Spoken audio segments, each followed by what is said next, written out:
It's that time of the year where Dynasty football is in full swing. You're looking to capitalize on those margins between players that had a great postseason and may not repeat that production in the upcoming season, or you're looking to buy some players that are undervalued after a rough season. Overall, we're going to take a look at 5 players that you should be selling right now in Dynasty to capitalize on their value while you still can before they have a rough 2026 campaign. Let's get in this video here on Blitz Fantasy Football.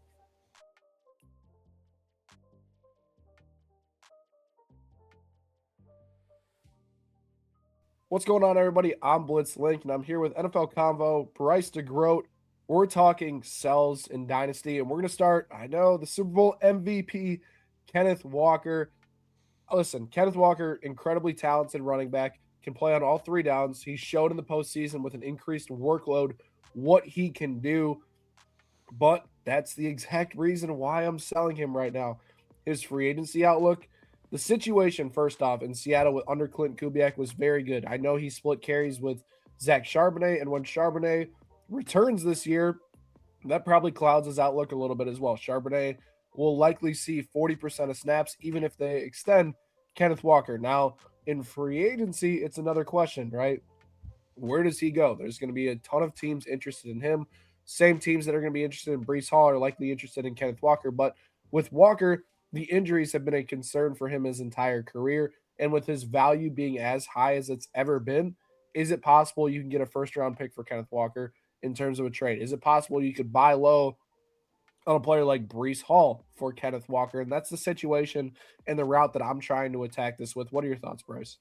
Dude, I'm with you, bro. And that's the thing I always look at it as like I'm trying to really sell high, and there's not a better time to sell high with Kenneth Walker. I mean, it's the next guy I'm going to bring up too is kind of in a similar spot where it's kind of uncomfortable to do, but the reasons are there. Like you said, the injuries they pile up. Clint Kubiak out the door. That offense probably takes a hit next year as a whole. Charbonnet back healthy. It's just too many reasons not to sell, no matter how talented he is.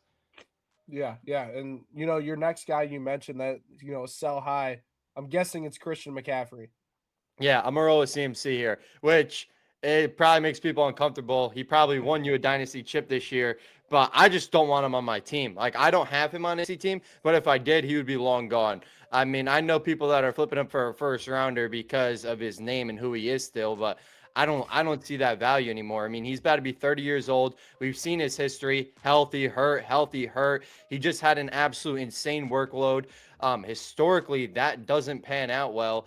And typically you're declining at 30 years old unless your name is Derrick Henry or LaDainian Tomlinson. Besides that, it's just age catches up to him. And I know he looked good this year, but he didn't look as good as people think because his receiving upside was good. He was pretty inefficient on the ground. And I just think between age, his injury history, his inefficiency not being as good, I don't want him on my dynasty team if I'm looking out for the next couple of years. Since becoming a full-time starter, McCaffrey had his lowest yards per rush of his entire career this season. While 49ers offensive line definitely had an impact in it, 400 plus touches for a guy entering, his age 30 season that's had a massive injury history, plays next to the electrical field. It's a little sketchy. I think if they do remove the electrical field, I might be a little higher on McCaffrey, but I do think that Christian McCaffrey, he was the best, if not the best player in fantasy football last season. Like, if you are going to cash in on his value, now's the time. But our next player, Bryce, Woody Marks, right? Sure, he's the Texans RB1 closing the season, stuff like that, but he never capitalized. Among 31 qualified running backs to close the year, he was 29th in yards after contact and 30th in terms of efficiency metrics. That's horrible. That's horrible, right? That's not good enough to be a starter long term. Who knows? I don't expect Joe Mixon to make a meaningful impact potentially next season, but Houston's a team that will likely target a running back this offseason. Maybe some of the guys at the top of the market, including like Breece Hall, Kenneth Walker. I'm not convinced that Woody Marks did enough this year to earn himself a full-time role. And I think that, you can capitalize on that. A rookie running back, first year under his belt, you could sell him for that price. Dude, going on top of that too, I had some stuff then as well. 41st in EPA per rush, 34th in success rate, and 40th out of 44 RBs in yards per carry.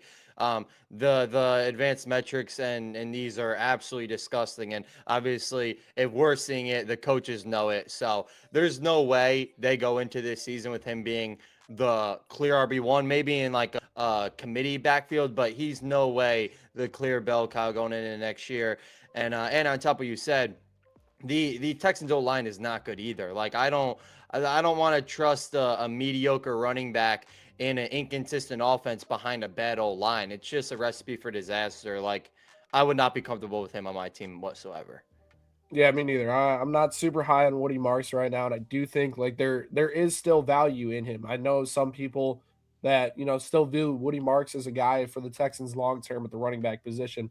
My next or your next guy, Bryce, RJ Harvey, right? Why are we selling RJ Harvey after year one? So similar to Woody Marks, his numbers aren't as bad, but he is still a pretty inefficient back.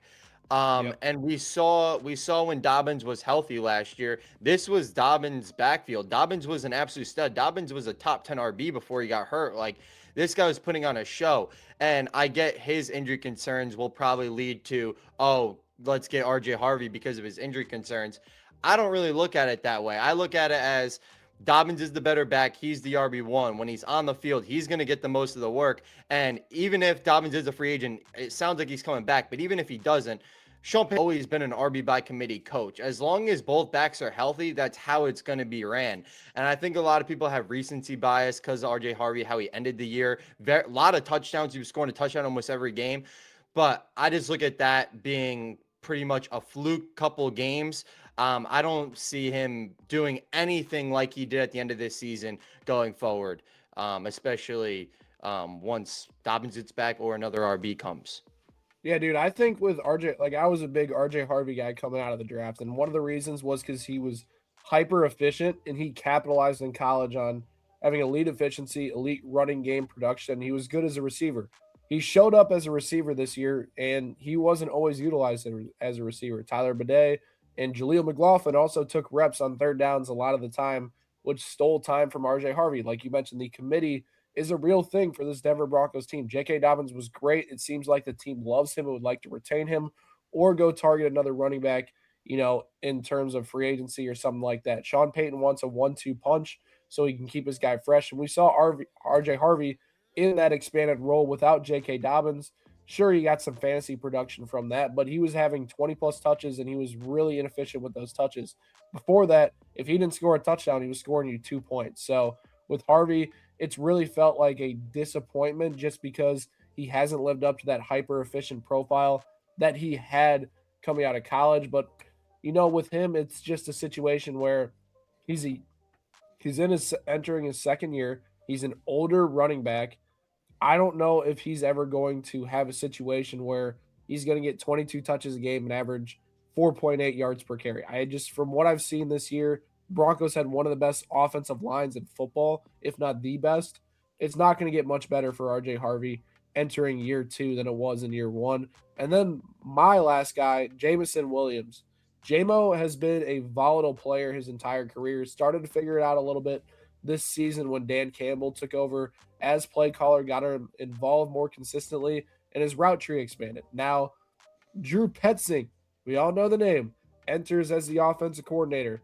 The one guy that he absolutely did no favors for was Marvin Harrison Jr., turned him into a down the field, vertical, curl, comeback, and hitch route type of guy only. That's what Marvin Harrison Jr. was basically for the Arizona Cardinals, and it never worked well. With Jameson Williams, I expect a limited route tree with Drew Petzing as his head coach and targets to funnel more to Sam Laporta at the tight end position. Amon-Ra St. Brown is still going to get his because he's Amon-Ra St. Brown. But I am very concerned that Jameson Williams has a decreased route tree this year and becomes even more volatile than he's been in the past few seasons. Dude, I like that a lot, bro. The thing with JMO with me is I hate how inconsistent he was last year. I mean, even in every year prior, like you would get an 80-yard bomb, and then you would get some other big play here, and he'd be like, oh, 20-point fantasy week. And then the next week he's going 1 for like 11, 2 points or whatever. It was just so up and down with him, and it's so untrustworthy. Like I had him on one of my teams, and I didn't feel comfortable starting him a single week, no matter if he was going for 30 or 2. Because that's just the player he was. And now with Petsing and Laporta coming back healthy, I'm right there with you, bro. 100%. Well, those are our 5 sells in Dynasty football, guys.